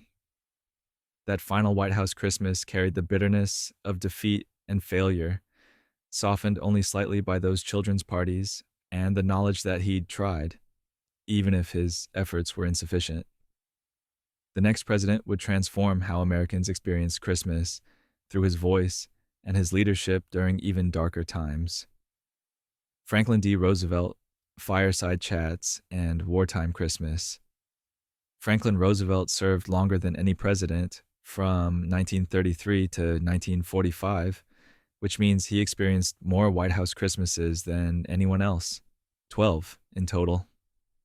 Some were hopeful during the New Deal years when the economy slowly improved. Others were dark during World War II when the world was literally on fire and young Americans were dying overseas. Roosevelt understood the power of his voice, especially through the radio. His Christmas addresses became national events. Families would gather around their radios on Christmas Eve or Christmas Day to hear the president speak. His warm, reassuring tone made people feel less alone, less afraid. He'd talk about hope, about shared sacrifice, about better days ahead. Whether you agreed with his politics, you had to admit the man knew how to deliver a holiday message. The 1941 Christmas was particularly significant. The United States had just entered World War II after Pearl Harbor was attacked on December 7th. The nation was reeling, terrified, unified in a way it hadn't been in years. Roosevelt spent Christmas at the White House with Winston Churchill, who'd crossed the Atlantic to coordinate war strategy. On Christmas Eve, they appeared together on the White House balcony for a tree lighting ceremony. Two leaders trying to project confidence while privately worried about whether they could actually win this war. Roosevelt's Christmas address that year acknowledged the fear everyone felt, while insisting that faith and determination would see them through. Millions listened, finding whatever comfort they could in his words. Churchill gave his own brief remarks, his distinctive voice offering British solidarity. It was a moment of unity against terrifying odds. The Roosevelt family tried to maintain some normalcy during these White House Christmases. Eleanor would organize decorations, gift exchanges, family gatherings. Their children and grandchildren would visit when possible, though the war scattered the family. FDR loved playing Santa Claus for his grandchildren, delighting in their reactions to presents and treats. But the war was always present. Christmas 1942, 1943, and 1944 all occurred while battles raged across Europe and the Pacific. Roosevelt would think about soldiers spending Christmas in combat zones, about families with empty chairs at their dinner tables, about whether the sacrifices would ultimately be worth it. His Christmas messages during these years balance honesty about the hardships with relentless optimism about eventual victory. His last Christmas in 1944 came as the war was finally turning. Victory seemed possible, though it would be costly and take months more fighting. Roosevelt was exhausted, his health failing, though few people realized how close to death he actually was. He'd die in April 1945, never seeing the final victory he'd worked so hard to achieve. The next president would inherit both victory and the responsibility of peace. Harry S. Truman, reinforcing traditions after war. Harry Truman became president in April 1945 after Roosevelt died, inheriting a world at war and then within months facing the decision to use atomic weapons on Japan. His first Christmas as president, in December 1945, came after the war had finally ended, but while the horror of what had happened was still sinking in. That Christmas carried complicated emotions: relief that the war was over, joy that soldiers were coming home, but also grief for those who didn't come home, and the haunting knowledge of those atomic bombs. Truman had made that decision, carried that weight, and would for the rest of his life. Christmas 1945 wasn't purely celebratory. It was grateful but shaken. Truman served until 1953, and during those years he reinforced the national Christmas tree, lighting tradition that Coolidge had started. The ceremony had been suspended during the war, and Truman brought it back as a symbol of normalcy and peace. He'd stand at the lighting ceremony each year, offering brief remarks, pressing the button that illuminated the tree, participating in this ritual that connected him to ordinary Americans. His Christmas messages emphasized themes of peace and international cooperation. Truman was dealing with the Cold War, the beginning of tensions with the Soviet Union, the recognition that World War II hadn't actually solved everything. He'd use Christmas addresses to talk about building a more peaceful world, about the United Nations, about trying to prevent future wars. The Truman family Christmases were down to earth and unpretentious. Bess Truman, his wife, wasn't interested in elaborate White House entertaining. She'd grown up in Independence, Missouri, and maintained that small town sensibility. Christmas at the Truman White House featured traditional decorations, family dinners, modest gift exchanges. Nothing fancy, nothing excessive. Truman himself was plain spoken and genuine. He'd participate in tree lighting ceremonies, attend Christmas events, fulfill his duties, but he never pretended to be something he wasn't. His Christmas remarks were direct and honest, without the soaring rhetoric of Roosevelt. He told Americans what he thought, what he hoped, what he believed they needed to hear. One touching tradition was Truman's Christmas letters to veterans. He'd write to soldiers he'd known, to veterans groups, expressing gratitude for their service. He understood military sacrifice personally, having served in World War I. Christmas was an opportunity to acknowledge that sacrifice, to remind veterans they hadn't been forgotten. The Truman years were transitional, moving from wartime to Cold War, from global conflict to tense peace. His Christmases reflected that transition, grateful but cautious, hopeful but realistic. The next president would bring artistic sensibilities to White House Christmas celebrations. Dwight D. Eisenhower, painting Christmas cards. Dwight Eisenhower painted his own Christmas cards, which is possibly the most unexpectedly wholesome presidential hobby you'll encounter in this entire documentary. The Supreme Allied Commander, the man who planned D-Day, spent his free time making watercolor paintings that he'd turn into personal Christmas greetings. Eisenhower served from 1953 to 1961, and painting became one of his favorite relaxation techniques. He wasn't professionally trained, but he had genuine talent and took the craft seriously. He'd paint landscapes, portraits, still lifes. And during the Christmas season, he'd create paintings specifically to be reproduced as Christmas cards for friends and family. These weren't official White House Christmas cards with presidential seals and formal imagery. Those still went out to diplomats and political figures. Eisenhower's painted cards were personal, sent to close friends, featuring his own artwork. Imagine receiving a Christmas card from the President of the United States with a landscape he'd actually painted himself. It's weirdly intimate and completely charming. The subjects varied: winter scenes, pastoral landscapes, occasionally portraits. Eisenhower would work on these paintings in his private time, finding peace in the creative process.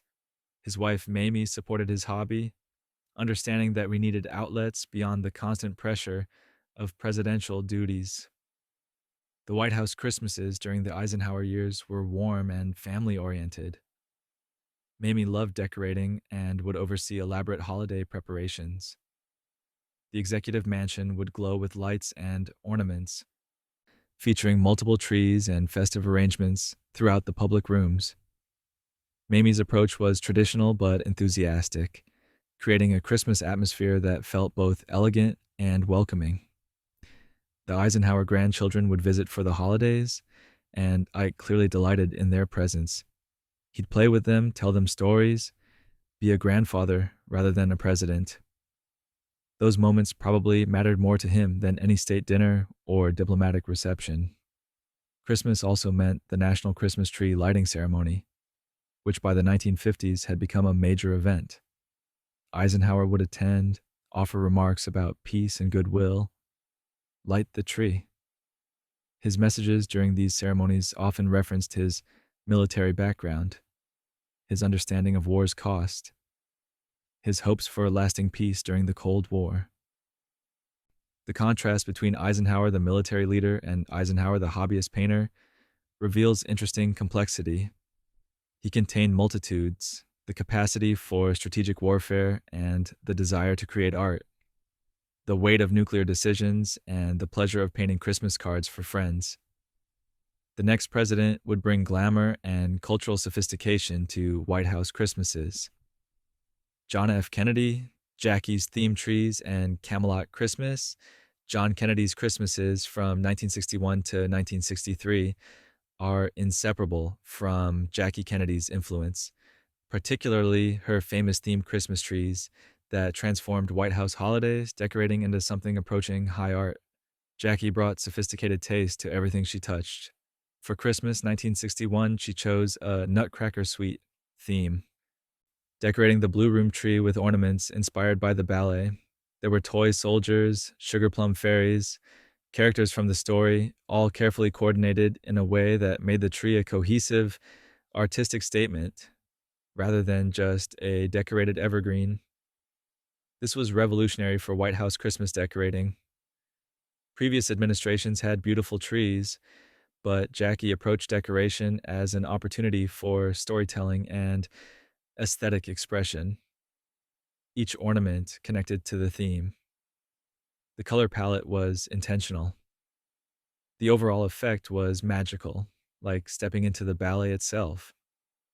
The 1962 Christmas featured a different theme. Scenes from the Nutcracker again, but with different emphasis and new ornaments. Jackie worked with designers and decorators to bring her vision to life, treating the White House Christmas display as seriously as any state dinner or diplomatic reception. The Kennedy children, Caroline and John Jr., added warmth to these elegant celebrations. They'd run through the decorated White House, delighting in the themed trees and special decorations. The famous photos of John Jr. playing under his father's desk in the Oval Office capture that blend of power and domesticity, official duties, and family life. Kennedy himself participated in the National Christmas Tree lighting ceremony, offering remarks about peace and hope during the Cold War. His Christmas addresses had that distinctive Kennedy eloquence, calling Americans to service and optimism even during tense international situations. The 1962 Christmas came shortly after the Cuban Missile Crisis, when the world had teetered on the brink of nuclear war. That holiday season carried extra meaning: gratitude that disaster had been avoided, awareness of how fragile peace actually was. Kennedy's Christmas message that year acknowledged the crisis while emphasizing hope for better relations and lasting peace. Tragically, Kennedy would never experience another White House Christmas. He was assassinated on November 22nd, 1963. Jackie organized a small Christmas celebration that year for the children, trying to maintain some normalcy despite unimaginable grief. She was already planning to leave the White House to let Lyndon Johnson's family move in to somehow continue existing after her world had shattered. The elegance of the Kennedy Christmases, those carefully themed trees and sophisticated celebrations, feels almost unbearably poignant knowing how it ended. The next president would face the impossible task of maintaining hope during increasingly dark times. Lyndon B. Johnson, Christmas during Vietnam. Lyndon Johnson experienced White House Christmases from 1963 to 1969, and those holidays grew progressively heavier as the Vietnam War expanded and American casualties mounted. His first Christmas as president came barely a month after Kennedy's assassination, with the nation still in shock. That 1963 Christmas was somber. Lady Bird Johnson tried to create some holiday normalcy, but how could anything feel normal? Johnson himself was exhausted, thrust into the presidency under traumatic circumstances, trying to hold the country together while processing his own grief and shock. The White House Christmas decorations went up because they always went up, but the joy felt forced. As Johnson's presidency continued, Vietnam became the defining issue. The war escalated dramatically during his time in office. American troops increased from thousands to over 500,000. Casualties mounted, protests grew, and every Christmas, Johnson was acutely aware that American soldiers were fighting and dying while he celebrated at the White House. His Christmas messages during these years emphasized hope and determination, trying to maintain public support for the war while acknowledging its terrible cost. He'd talk about soldiers' sacrifices, about working toward peace, about believing that their efforts would ultimately create a better world. Whether he actually believed those things by 1967 or 1968 is debatable. Lady Bird worked hard to maintain Christmas traditions despite the difficult circumstances. She'd organize decorations, host events, try to create moments of light during dark times. The Johnson family was close, and Christmas gave them rare opportunities to be together without political pressure dominating every moment. Johnson would sometimes visit wounded soldiers during the Christmas season, going to military hospitals, talking with young men who'd been injured in Vietnam. These visits were both genuine and politically calculated, which describes most things about Johnson. He cared about these soldiers and wanted to show support, but he also understood the public relations value. By Christmas 1968, his last as president, Johnson was politically broken. He'd announced he wouldn't run for re-election, acknowledging that the country had turned against him. That final Christmas carried the bitterness of failure. He'd achieved so much domestically with civil rights and social programs, but Vietnam had destroyed his presidency and his legacy. The Johnson Christmases trace a trajectory from hopeful to tragic, from determined optimism to weary defeat. They're a reminder that presidential celebrations can't be separated from historical context, that personal joy becomes impossible when leading a nation through disaster. The next president would bring his own complicated relationship with Christmas traditions. Richard Nixon, family celebrations, and technical innovations. Richard Nixon served from 1969 to 1974, resigning in disgrace after Watergate. But before everything went wrong, his Christmases revealed a man who genuinely valued family traditions and, oddly enough, Christmas tree lighting technology. Nixon was the first president to have thermostat-controlled Christmas tree lights installed at the White House. This sounds mundane until you realize it was actually quite innovative for the early 1970s.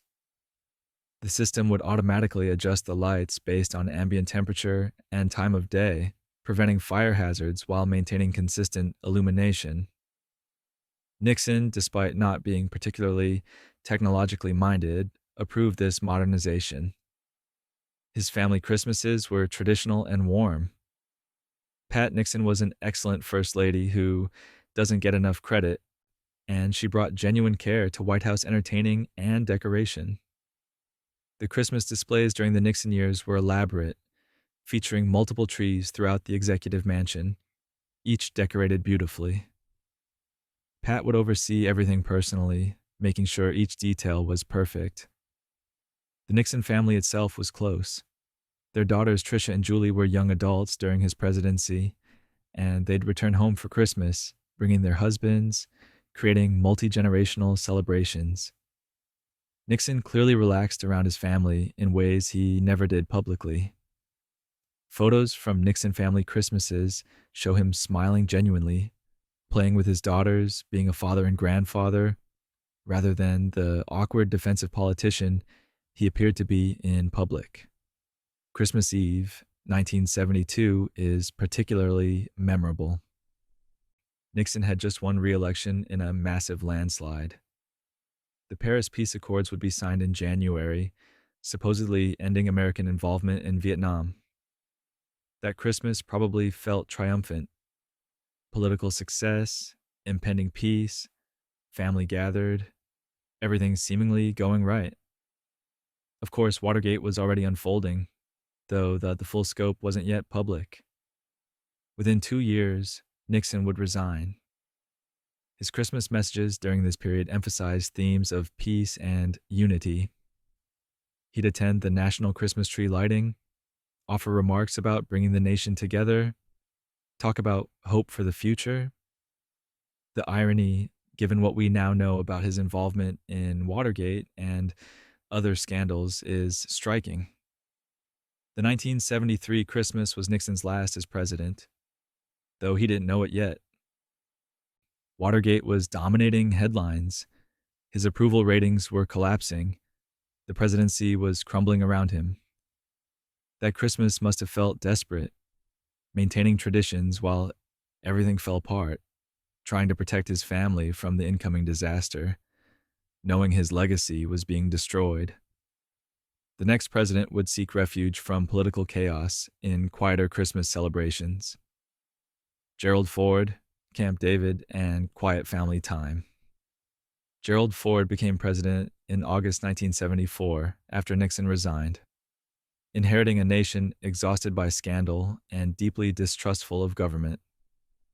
His Christmases from 1974 to 1976 reflected his desire to restore normalcy and dignity to the presidency through genuine, unpretentious celebration. Ford preferred spending Christmas at Camp David rather than the White House. Camp David, the presidential retreat in Maryland's Catoctin Mountains, offered privacy and a more relaxed atmosphere. The Fords would go there with family, escaping Washington's intensity, just being together without constant public scrutiny. These Camp David Christmases were casual and family-focused. Betty Ford was warm and down-to-earth, and she created a comfortable atmosphere wherever the family gathered. There'd be traditional decorations, nothing too elaborate. Christmas trees, wreaths, stockings. The kind of decorating you'd see in any American home, just happening to be at the presidential retreat. The Ford children were young adults, and Christmas was one of the few times they'd all be together. There'd be skiing if weather permitted, games, conversations, normal family activities. Ford himself loved sports and staying active, so Christmas at Camp David often included outdoor time despite the winter cold. Back at the White House, Betty would ensure public Christmas events maintained appropriate dignity. The national Christmas tree lighting continued, with Ford offering brief remarks about healing and unity. His Christmas messages emphasized themes of forgiveness and moving forward, which made sense given he'd pardoned Nixon and was trying to help the country past Watergate. Ford's 1974 Christmas, his first as president, came during a uniquely strange time. He was an unelected president, having been appointed vice president when Spiro Agnew resigned, then becoming president when Nixon resigned. Nobody had voted for him to be president. That Christmas carried the weight of those unusual circumstances, but Ford approached it with his characteristic straightforwardness. The 1975 Christmas came during a difficult presidency. The economy was struggling. Ford's pardon of Nixon remained controversial. His upcoming election campaign against Jimmy Carter was already looking challenging. But Christmas at Camp David offered brief respite from these pressures. His final White House Christmas, in 1976, came after losing the election to Carter. Ford was gracious in defeat, maintaining traditions, participating in ceremonies, showing the kind of dignity that had characterized his entire presidency. That Christmas was bittersweet. Relief that the responsibility was ending, sadness about losing, gratitude for the opportunity to serve. The next president would face a Christmas that tested his faith and resolve. Jimmy Carter, the Iran hostage Christmas. Jimmy Carter served from 1977 to 1981, and his 1979 Christmas was one of the most emotionally difficult any president has experienced. 52 Americans were being held hostage in Iran, and Carter felt personally responsible for bringing them home. The hostages had been taken on November 4th, 1979. By Christmas, they'd been held for nearly 2 months. Carter was consumed with the crisis, working constantly to find a solution, trying diplomatic approaches while military options were being planned. Christmas that year became a symbol of the hostages' suffering and Carter's inability to resolve the situation. Carter decided not to light the national Christmas tree that year as a gesture of solidarity with the hostages and their families. Instead, only the top star was illuminated, and the tree would remain mostly dark until the hostages were freed. It was a powerful symbolic statement, but it also cast a pall over the entire Christmas season. The president was essentially saying, "We cannot fully celebrate while Americans suffer." The Carter family tried to maintain private Christmas traditions at the White House. Rosalind Carter organized decorations and celebrations for their family, but the joy was undermined by a constant worry about the hostages. Carter himself would excuse himself from family gatherings to get updates, to work on the crisis, unable to truly rest even on Christmas Day. His Christmas message that year was somber and reflective. He talked about the hostages, about praying for their safe return, about hoping the new year would bring their release. He acknowledged that this was not a typical Christmas, that the circumstances required sacrifice and patience. It was honest and heartfelt, but it also underscored his political vulnerability. The hostage crisis would ultimately doom Carter's presidency. They weren't released until January 20th, 1981, literally the day Reagan was inaugurated, after 444 days in captivity. Carter spent his final months as president obsessed with bringing them home, negotiating frantically, achieving release only after he'd already lost power.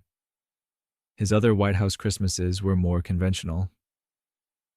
1977 and 1978 featured normal celebrations, decorated trees, family gatherings, the usual ceremonies. Carter was deeply religious, and Christmas held genuine spiritual meaning for him beyond political or cultural significance. The 1980 Christmas, his last, came after losing re-election to Reagan. Carter was exhausted, defeated, but still working desperately on the hostage crisis. That Christmas was about endurance and determination, about continuing to fight for those Americans even though his presidency was ending. The next president would restore celebration and optimism to White House Christmases. Ronald Reagan, warmth notes, and public Christmas cheer. Ronald Reagan loved Christmas, and his enthusiasm was infectious. His presidency from 1981 to 1989 brought a sense of celebration and public joy back to White House holidays after the difficult Carter years. Reagan understood performance and symbolism. and he used Christmas as an opportunity to project optimism and traditional values. Reagan was famous for writing personal notes, and Christmas was when this habit really shone. He'd write Christmas greetings to friends, supporters, colleagues, often including personal messages that showed he'd actually thought about the recipient. These weren't form letters, they were genuine communications, handwritten when possible, expressing specific sentiments tailored to each person. Nancy Reagan took White House Christmas decorating seriously. She'd work with designers to create elaborate displays featuring multiple trees, elegant ornaments, coordinated color schemes. The Reagan White House at Christmas looked like something from a magazine spread. Beautiful, polished, aspirational. Critics accused them of excessive elegance, but Nancy believed the White House should represent American excellence and tradition. The National Christmas Tree Lighting Ceremony became a major televised event during Reagan's presidency. He'd deliver remarks with that distinctive Reagan warmth and optimism, talking about American values, family, faith, hope. His Christmas messages were emotionally resonant without being overly sentimental, striking a balance that made them effective across political divides. Reagan himself genuinely enjoyed Christmas. He'd grown up modestly, and while he'd become wealthy and powerful, he retained appreciation for simple holiday pleasures. He loved exchanging gifts with Nancy, spending time with their children and grandchildren, watching Christmas movies. He was, in many ways, a sentimental man who'd built a career on projecting strength while maintaining genuine warmth. One memorable Reagan Christmas tradition involved calling military personnel stationed overseas. He'd make phone calls on Christmas Day to servicemen and women who couldn't be home with their families, thanking them for their service, wishing them Merry Christmas, trying to bring some presidential cheer to their difficult circumstances. The 1987 Christmas came after a difficult year. The Iran-Contra scandal had damaged his presidency. His approval ratings had dropped. But Reagan maintained his Christmas traditions, his public optimism, his belief in American greatness. That Christmas was about resilience, about maintaining faith through adversity. His final White House Christmas in 1988 was bittersweet. He was leaving office with strong approval ratings, having helped end the Cold War, having restored confidence in the presidency after Vietnam and Watergate. But he was also aging, and though nobody knew it yet, Alzheimer's disease was already beginning its slow destruction of his mind. The next president would emphasize charity and service during his White House Christmases. George H.W. Bush, Millie the Dog, and Charitable Traditions. George H.W. Bush served from 1989 to 1993, and his Christmases reflected his values of service, family, and surprisingly, his love for his dog Millie, who became a White House Christmas icon. Millie was an English Springer Spaniel, and Bush loved that dog with the kind of unguarded affection that political figures rarely show for anything. Millie appeared in Christmas photos, was featured in White House Christmas cards, and even had a best-selling book published under her name called Millie's Book, with proceeds going to charity. A presidential dog becoming a Christmas celebrity is exactly the kind of wholesome content that made the Bush White House feel accessible and warm. Barbara Bush brought practical elegance to White House Christmas celebrations. She wasn't interested in excessive decoration or elaborate events. Her approach was traditional, tasteful, and focused on making people feel welcome. The Bush White House Christmas displays were beautiful but not ostentatious, reflecting her sensible personality. Charity was central to Bush Christmas traditions. They'd organize events for underprivileged children, participate in toy drives, support various charitable causes. Bush believed deeply in service, in the concept of being points of light, helping others. Christmas was an opportunity to demonstrate those values through action rather than just rhetoric. The Bush family was large and close. Christmas gatherings included children, grandchildren, extended family. They'd spend time at Camp David or sometimes at their home in Kennebunkport, Maine, seeking privacy and family time away from Washington's intensity. The Bush Christmases featured traditional foods, gift exchanges, church services, and lots of loud conversation because the family was boisterous and opinionated. Bush's 1990 Christmas came during the lead up to the Gulf War. Iraq had invaded Kuwait in August, and by December, the Bush administration was preparing for military action. That Christmas carried the weight of impending war, of decisions about sending American troops into combat, of hoping the conflict could be resolved quickly with minimal casualties. His Christmas messages during this period emphasized themes of peace and faith while acknowledging the difficult international situation. Bush was careful not to sound too celebratory when Americans were preparing for war, but he also wanted to provide some comfort and normalcy. The 1991 Christmas came after a successful Gulf War, but growing economic problems at home. Bush's approval ratings had been astronomical after the war, but the economy was entering recession. That Christmas saw the beginning of his political decline, though he probably didn't fully realize it yet. His final White House Christmas in 1992 came after losing re-election to Bill Clinton. Bush was gracious, but clearly disappointed. He'd served his country in World War II, Congress, as UN ambassador, as CIA director, as vice president, as president. That final Christmas marked the end of his public service, a bittersweet conclusion to a long career. The next president would bring a younger generation's energy to White House Christmases. Bill Clinton saxophone serenades and midnight walks. Bill Clinton served from 1993 to 2001, and his Christmases brought youthful energy and musical warmth to the White House. Clinton played saxophone, loved music, and Christmas gave him opportunities to incorporate performance into celebration. The Clinton White House Christmas events often featured live music. Clinton himself would sometimes play saxophone at holiday parties, performing Christmas carols and jazz standards. He was genuinely talented musically, and watching the president play sax at a Christmas party created a relaxed, joyful atmosphere that felt different from previous administrations' more formal celebrations. Hillary Clinton took White House decorating seriously. She'd work with designers to create elaborate Christmas displays featuring multiple trees, each with different themes. The Clinton Christmas decorations were ambitious and artistic, turning the White House into a showcase of holiday creativity. Critics sometimes found them too elaborate, but Hillary believed in making a statement and using Christmas as an opportunity for artistic expression. One of Clinton's personal Christmas traditions was taking late-night walks around Washington on Christmas Eve.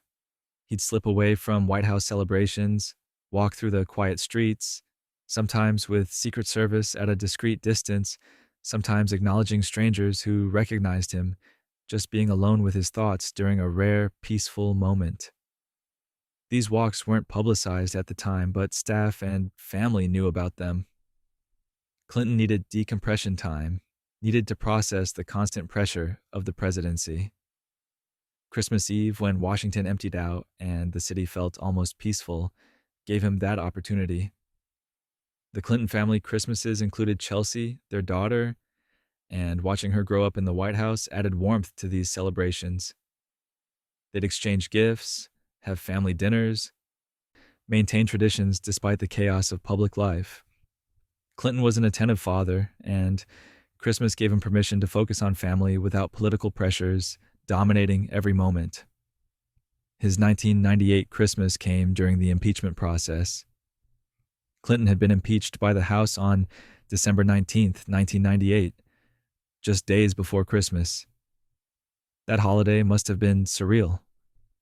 Maintaining traditions while facing a Senate trial, trying to protect Chelsea from the scandal, managing personal shame and political survival simultaneously.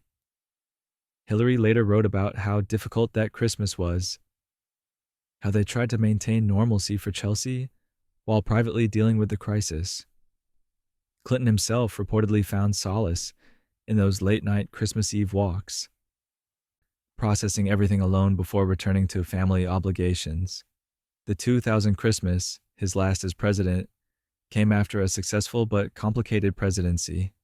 The economy was strong, America was at peace, but his personal scandals had permanently damaged his legacy. That final Christmas was about accepting imperfection, acknowledging mistakes while celebrating accomplishments.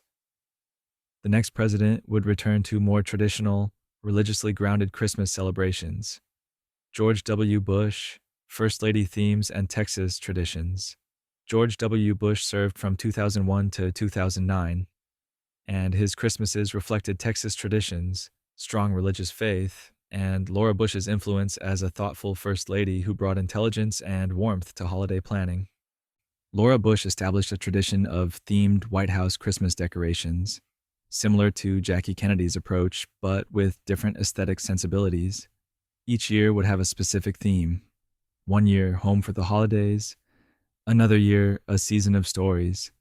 Another, All Creatures Great and Small. Laura would work with designers and volunteers to bring these themes to life throughout the White House. The decorations were traditional but creative. Laura understood that Christmas at the White House represented something larger than personal taste. It reflected American values and traditions. She'd incorporate elements that honored military families, celebrated American crafts, acknowledged diverse Christmas traditions. The Bush White House Christmas displays were thoughtful and inclusive while maintaining traditional Christmas aesthetics. Bush himself was deeply religious, and Christmas held genuine spiritual meaning for him beyond cultural celebration. The family would attend church services on Christmas Day, read scripture, pray together. His public Christmas messages always included explicit Christian references, talking about Jesus' birth, about faith's role in American life, about finding hope through religious belief. The 2001 Christmas, his first as president, came just months after September 11. The nation was still traumatized, still processing the attacks, still afraid. Bush used that Christmas to project strength and faith, to reassure Americans that life would continue, that they would recover. The national Christmas tree lighting that year carried extra significance, a defiant act of normalcy after catastrophic violence. His wartime Christmases, particularly during the Iraq War years, were complicated. Bush would visit military bases, call troops overseas, participate in events honoring military families. He felt deeply responsible for soldiers' sacrifices, and Christmas underscored the human cost of his decisions. Those holiday visits to wounded soldiers and military families weren't just photo opportunities. Bush genuinely struggled with the burden of command. The Bush family maintained Texas traditions even at the White House. They'd serve Tex-Mex food at some Christmas events, incorporate Western music, bring their ranch mentality to Washington formality. Christmas dinner might feature traditional turkey, but also Texas-style sides and desserts. His final Christmas in 2008 came as the economy collapsed. The financial crisis dominated everything. Bush's approval ratings were abysmal. That last Christmas was about finishing with dignity, maintaining traditions while acknowledging his presidency's mixed legacy. The next president would bring his own young family to White House Christmases. Barack Obama, military families and reading traditions. Barack Obama served from 2009 to 2017, and his Christmases were marked by visits to military families, reading children's books, and Michelle Obama's distinctive decorating style that balanced elegance with accessibility. Obama made visiting military families during Christmas a central tradition. He'd go to Marine Corps Base Hawaii when the family spent Christmas in his home state, or visit military bases in the Washington area, spending time with service members who couldn't be home for the holidays. These weren't brief photo op visits. Obama would stay for extended periods, talking with soldiers, meeting families, playing basketball with troops, genuinely engaging rather than just appearing. His connection to military families was personal. Obama felt the weight of being commander in chief, of making decisions that put service members in danger. Christmas visits were partly about honoring their sacrifice, partly about processing his own responsibility. He'd talk about this in his Christmas messages, acknowledging military families' sacrifices, expressing gratitude that felt genuine rather than performative. Reading to children became another Obama Christmas tradition. He'd read Christmas classics like The Polar Express or How the Grinch Stole Christmas at children's hospitals or community centers, doing voices, engaging with kids, making the stories come alive.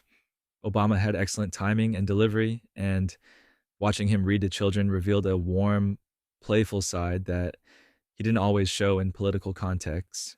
Michelle Obama transformed White House Christmas decorating.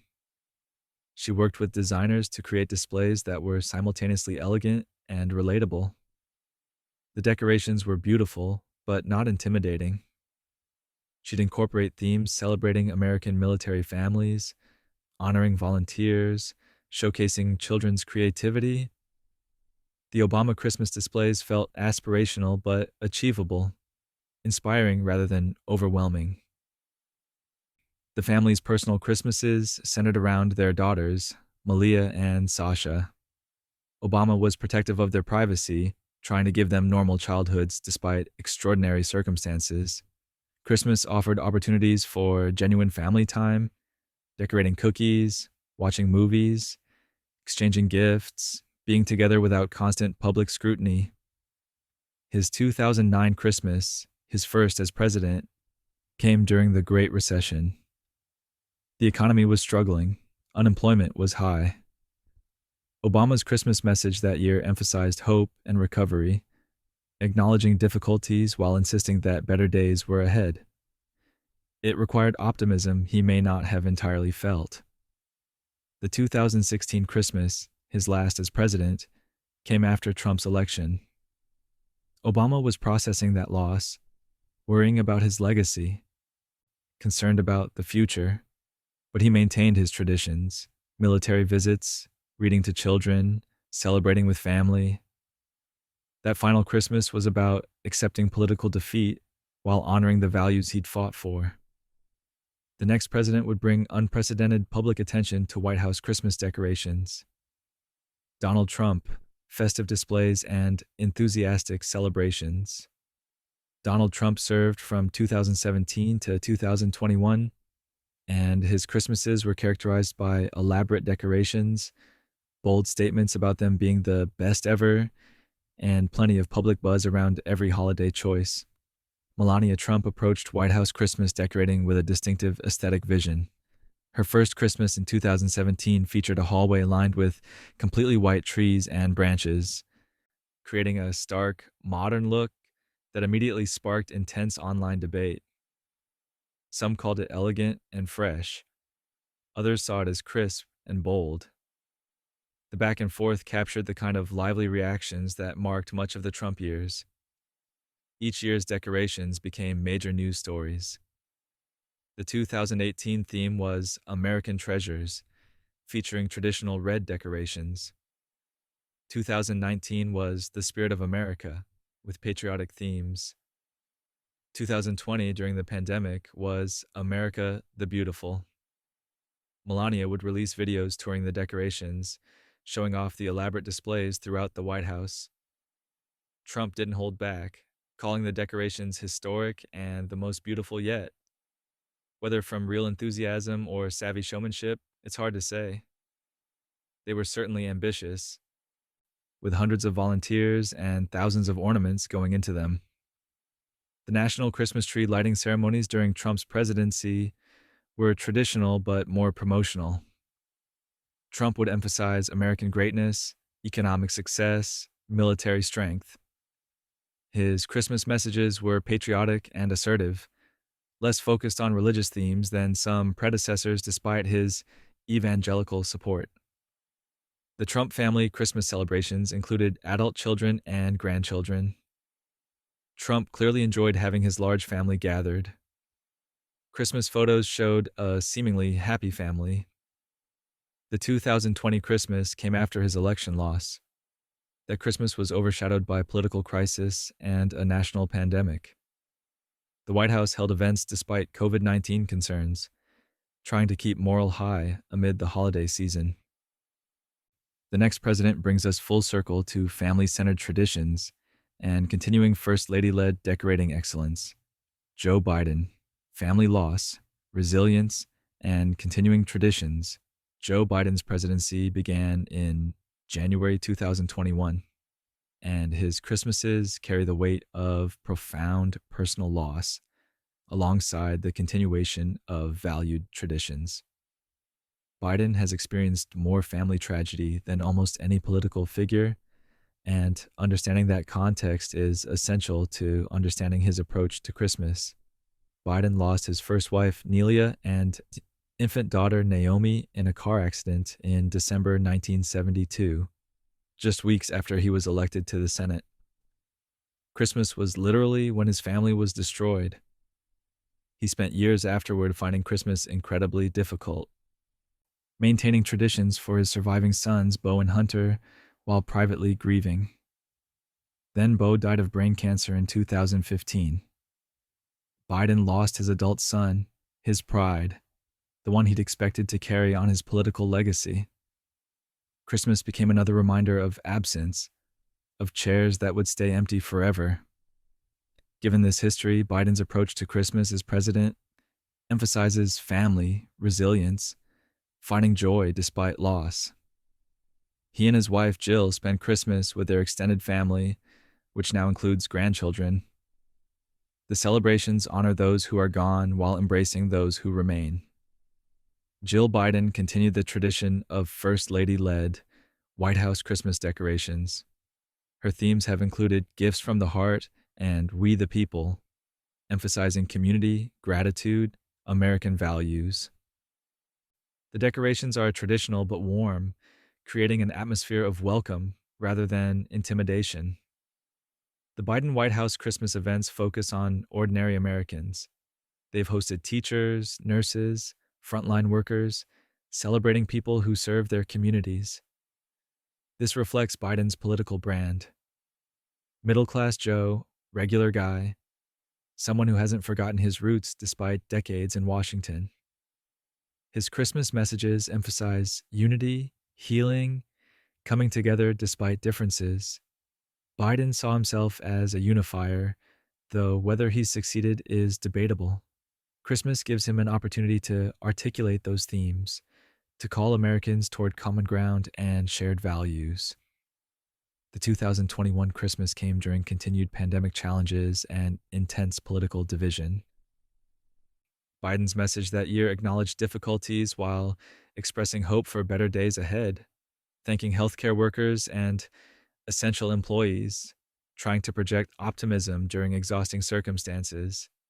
And so the tradition continues, each president bringing their own style, their own sorrows and joys, their own interpretation of what Christmas in the White House should mean.